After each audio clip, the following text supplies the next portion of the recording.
Hikayar marubuta. Tashar ta Garkuwa FM ke kawo muku wannan shiri. A buɗe kunnuwa.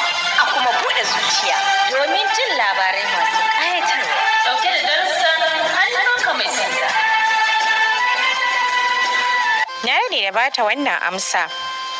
Hafsatu, mutumin nan ya kira suna Hafsatu da ƙarfi ba tare da ya jira ta amsa ba.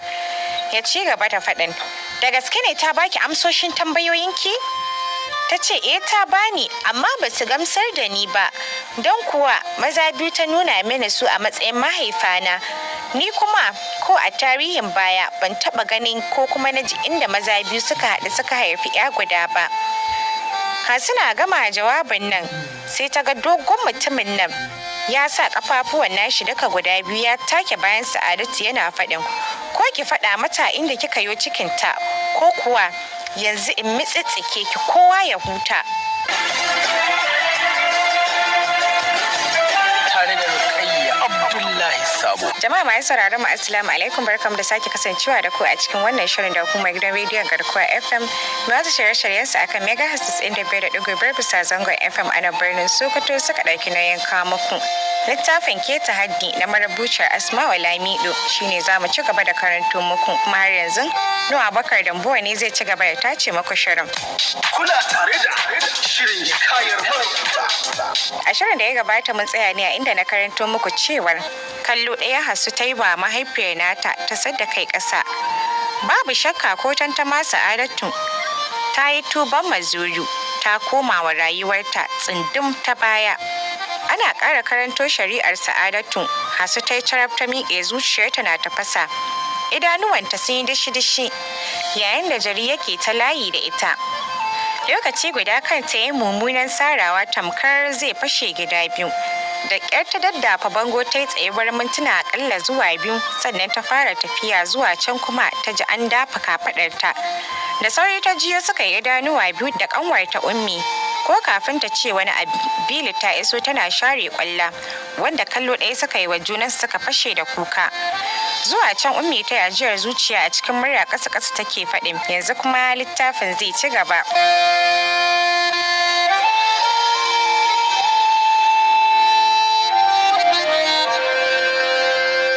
Yaya, ina kuma zaki? Bili dai bata iya magana ba, illa kama hannayen Hasu da ta yi ta riƙe ta mau. Kai ka ce ƙwace mata Hassun za a yi.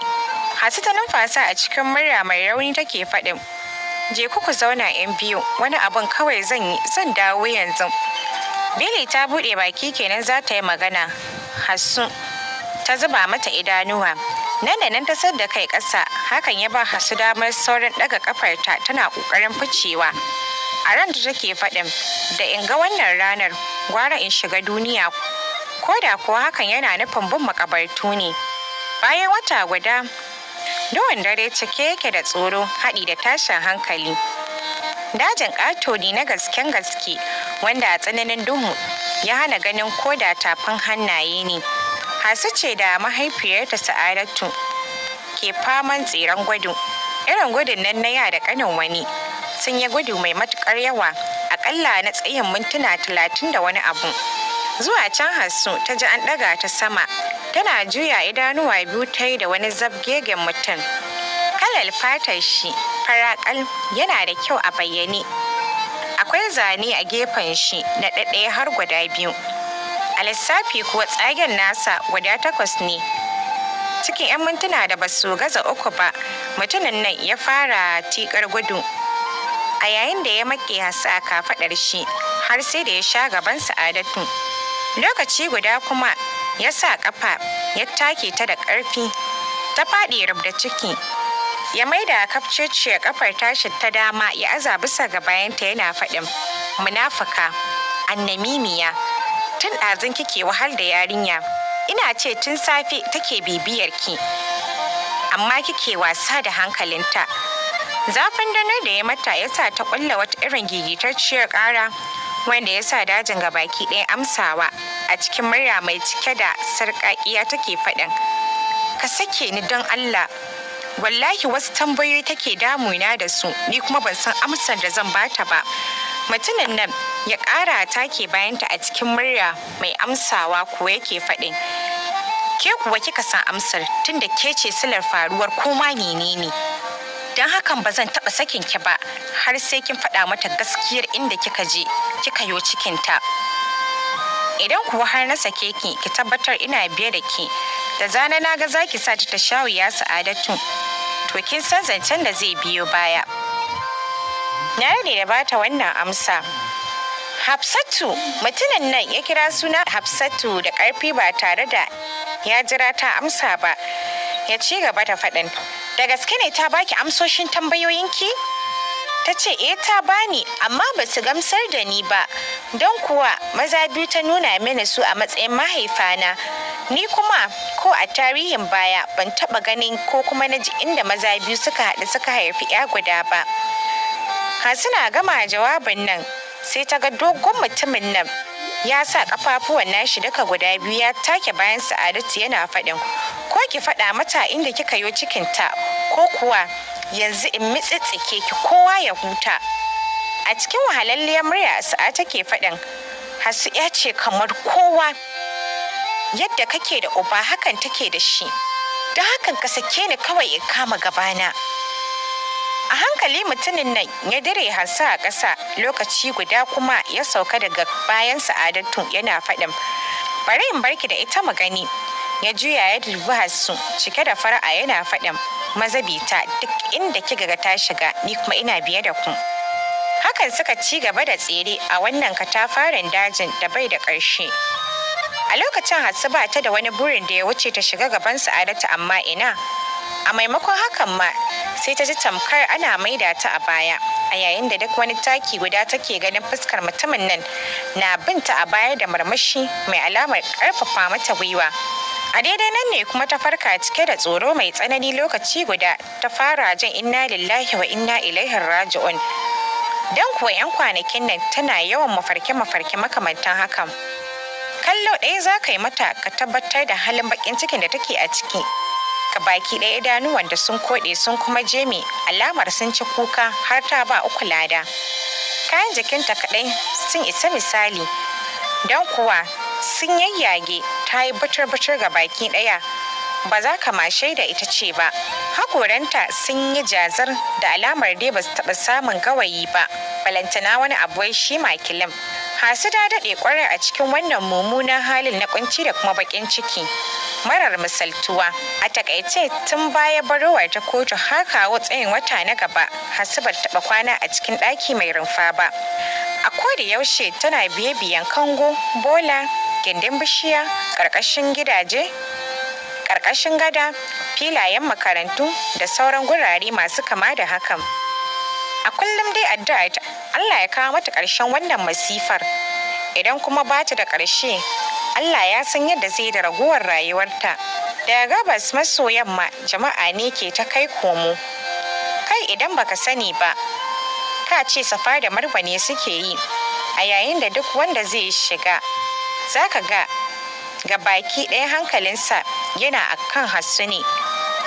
Ba don komai ba sai yadda yanayinta da kuma sutura da yake a jikinta a yatsune ga baki ɗaya ta fita cikin hayyacinta, yadda babu ta yadda za ka ganta ka ce ita wannan mai cikakken hankali ce.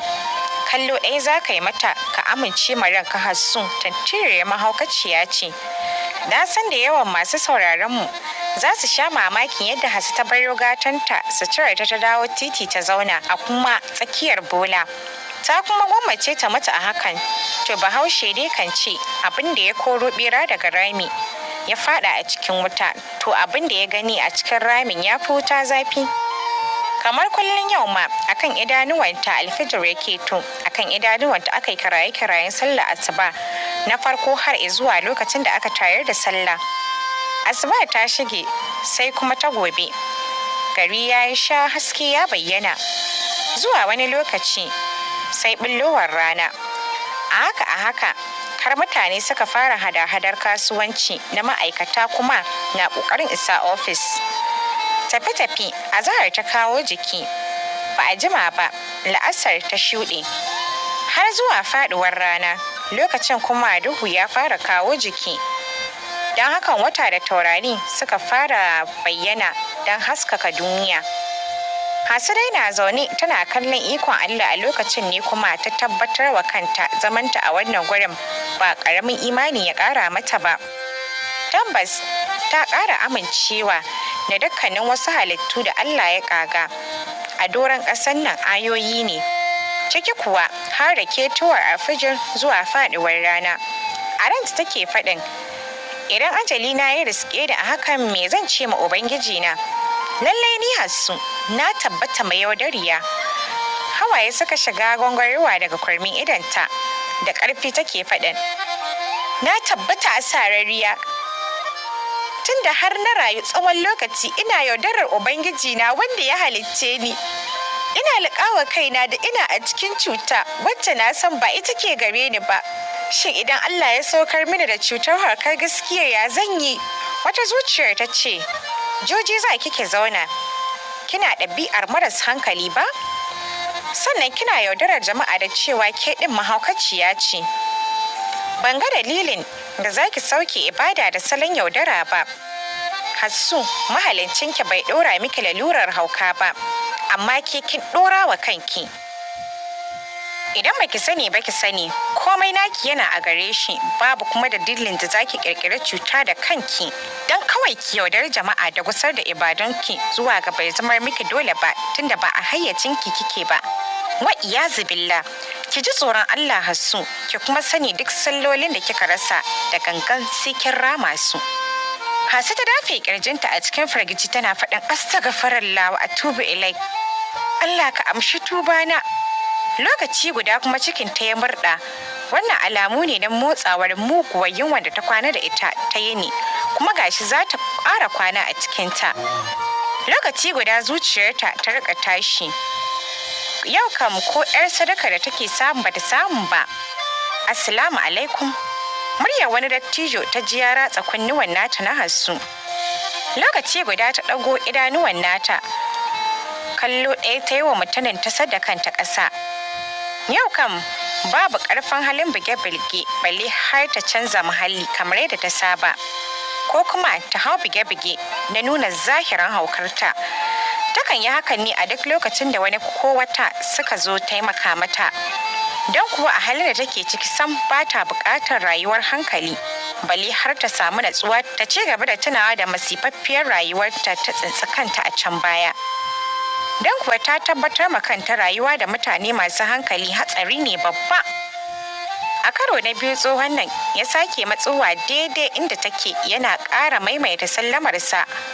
Lokaci guda ta zumbar ta miƙe tana faɗin, hasbunallahu wa ni'mal wakil. Ta bi shi da kallon tsana da kuma ƙyama. Shi kam sakin baki yayi don duk kallon mahaukaciya yake mata. A hankali take tafiya har ta cimma bango. A sannan ne ta jingina, haɗi da mai da hannayenta guda biyu ga idanuwanta waɗanda har yanzu suke ci gaba da zubar da ƙwalla. A cikin ƙarfin hali take faɗin, tur da kai da mugun hali irin naka. Da sauri tsohon nan ya kwagwalo idanuwan nasa, yana mai tsananin mamaki wanda har zancen zuciyarsa ya fito sarari. Kai ya aka yarinyar nan ta san manufarsa. Hasu ta fasata alamun ƙarfi suna ga mai ƙiba, kuma abin da yake a zuci shi yake fitowa a fili. Shi yasa masu hikimar zarce suke cewa labarin zuciya a tambayi fuska. Ni ba mahaukaciya ba ce. Dalili ne ya kawo ni a nan. Ire-iren ka sun fi ɗari masu kawo mini hari don kawai su lalata da ni. Kukan mance sam akwai mutuwa a gabanku. A daidai wannan lokacin ne kuma ta ƙara ɗaga muryarta duk kuwa da yunwa da take a cikin cikinta. Amma ina ta ci gaba da faɗin, idan ba hakan ba ai akwai matan banza da yawa a gari. Me yasa ba za ka je ka neme su ba? Kullum sai dai ku dinga zuwa gurina ni da kuka san ma cewa ba hankali ke gare ni ba? Ko ba kwa tsoron Allah ne, ko kuma ba kwa tunanin cewa lokacin da kuke aikata hakan Allah ya zare ranku? Shin wani sakamako za ku bada? Dattijan nan ya yi shiru, ga alamu jikin nasa ya yi sanyi kwarai. Lokaci guda kuma ya yi ajiyar rai a hankali yake faɗin, baiwar Allah, na ɗauki darussa masu yawa a ɗan takaitaccen tsayin nan da na yi da ke. Aƙalla Na kai kwanaki 4 ina jeren giya a gurin nan don in samu kanki, amma na kasa samun ki. Musamman ma da na kasance baƙo a harkar. Ki yi haƙuri ki yafe mini. Wallahi duk maganganunki gaskiya ne. Muna bibiyan ku ne don kawai